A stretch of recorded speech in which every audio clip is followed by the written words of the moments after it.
Un hacker qui prend le contrôle d'une usine de distribution d'eau, une cyberattaque qui paralyse le fonctionnement d'un réseau d'électricité, le système informatique d'un hôpital bloqué. Et oui, les attaques informatiques contre les secteurs d'importance vitale se sont multipliées ces dernières années, ces derniers mois, un petit peu partout dans le monde, laissant même craindre des conséquences potentiellement catastrophiques.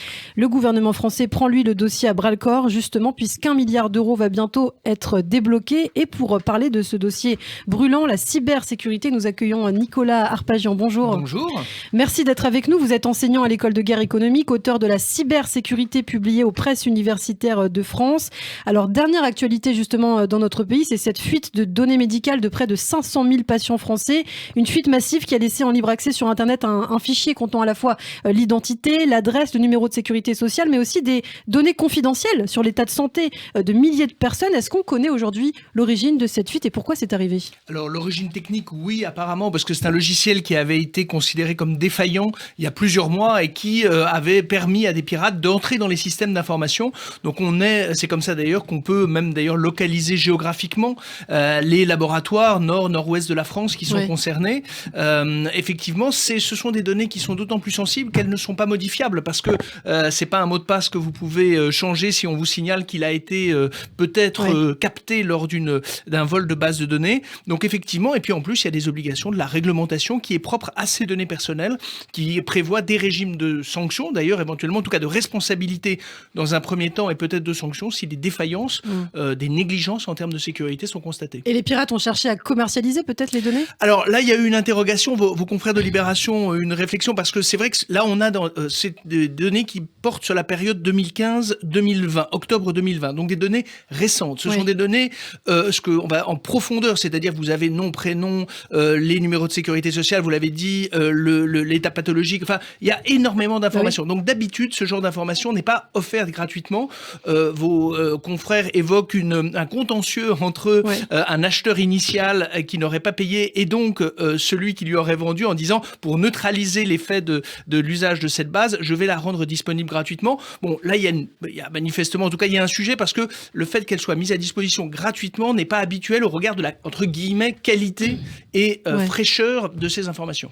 Alors, on évoque aussi de plus en plus la fameuse arnaque rançongiciel, une attaque informatique contre rançon. D'ailleurs, les chiffres de la section cybercriminalité du parquet de Paris sont assez conséquents. 148 procédures pour attaque au rançongiciel en 2019 et 436 en 2020. Pourquoi une telle recrudescence ? Alors, d'une part, parce que les organisations, les entreprises, les collectivités, même le monde associatif est de plus en plus numérisé. Donc, évidemment, ça accroît l'exposition au risque. Deuxième chose, là, les chiffres que vous donnez, ce sont des gens qui sont allés jusqu'au dépôt de plainte. Il s'avère que, notamment dans le secteur privé, vous avez quand même toute une part des victimes qui préfèrent payer la rançon. Et donc, évidemment, c'est autant de plaintes qui ne sont pas documentées. Donc, les chiffres et les statistiques que vous donnez ne sont que parcellaires par rapport à la réalité certainement constatée. Troisième chose, c'est effectivement une activité qui est, entre très grosses guillemets, rentable pour un attaquant. Pourquoi ? Parce qu'elle est quasiment entièrement automatisée. Donc, elle ne suscite pas la mobilisation de complices, de gens avec qui, d'ailleurs, il faudrait éventuellement partager les gains. Et c'est surtout qu'elle peut se faire de manière à distance, de manière totalement automatisée. Donc, c'est une activité profitable pour les pirates parce que, en plus, on va trouver, même si vous-même, vous n'êtes pas informaticien, vous allez trouver des outils disponibles que vous pouvez acheter ou louer et donc être l'exploitant d'un logiciel malveillant sans en connaître les modalités, mais vous allez l'utiliser à votre fin, largement, essentiellement crapuleuse. Est-ce qu'on connaît le profil justement de ces pirates informatiques ? En fait, au début, on avait des gens qui effectivement utilisaient ce logiciel eux-mêmes. Après, on a vu une industrialisation du dispositif avec effectivement des vraies chaînes criminelles, comme on en voit, c'est-à-dire avec des concepteurs d'outils, avec des commercialisateurs, avec des gens qui vont l'exploiter sans en avoir justement écrit la première ligne de code. Donc c'est une vraie industrie qui s'est créée. Pourquoi ? Parce que dans une part conséquente, en tout cas les victimes payent. L'idée étant quelquefois que les sommes soient pas forcément extrêmement importantes, mais justement si vous demandez à une PME 1 milliard d'euros, elle les a pas, donc de toute façon ça sert à rien de lui demander. En tout cas, vous n'aboutirez pas à récupérer de l'argent. Par contre, quand on parle de quelques milliers, dizaines de milliers d'euros, des dirigeants d'entreprise font des arbitrages et donc au final prennent le risque de payer. Je rappelle, en France, la législation, c'est pas illégal de payer une rançon, simplement évidemment dans les faits, vous contribuez à financer l'économie criminelle et puis vous légitimez leur modèle économique puisque alors que l'argent est réclamé et s'il est versé, même si certains d'entre eux connaissent même des phases de négociation. On a le cas de dirigeants d'entreprise n'ayant manifestement pas les moyens de payer le montant demandé. Vous avez un petit logiciel de messagerie qui vous permet d'échanger avec votre attaquant et il arrive que des négociations sur le prix à la baisse aboutissent. Simplement, évidemment, ça ne peut pas constituer une réponse durable de payer systématiquement ce type de rançon. Et ce qui est important de souligner, c'est qu'il y a à la fois donc les cybercriminels qui agissent simplement donc par pure ambition lucrative, on l'a dit, mais il y a aussi d'autres qui ont de vraies motivations idéologiques. On l'a vu, qui agissent contre des États, par exemple. On le voit notamment entre l'Iran et Israël, entre l'Ukraine et la Russie. Le danger est différent. Alors en fait, les États apprécient d'avoir cette arme numérique. Le droit des conflits armés a structuré les affrontements entre les pays, entre justement les modalités dans le cadre des Nations Unies. Voilà. Et donc là, vous avez un théâtre d'opération que les États apprécient parce qu'ils n'y seront pas soumis, pense-t-il, au droit des conflits armés.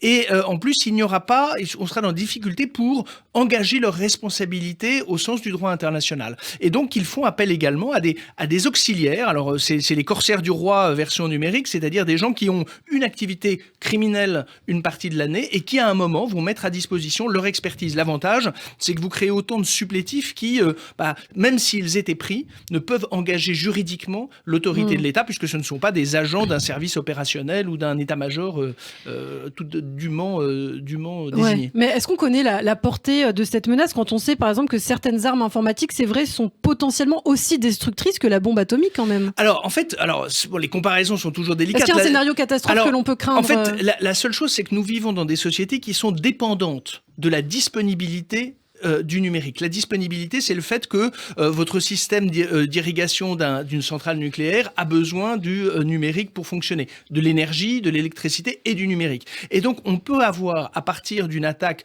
de 0 et de 1, c'est-à-dire de langage informatique, effectivement, des dysfonctionnements ou des arrêts d'équipements qui, par justement leur malfaçon, ou en tout cas peuvent avoir des effets. Évidemment, c'est pour ça que la sécurité des sites industriels, vous évoquiez en ouverture la notion d'opérateur d'importance vitale. En fait, la France l'a fait dans le cadre d'une loi, l'Union européenne l'a fait dans le cadre d'une directive.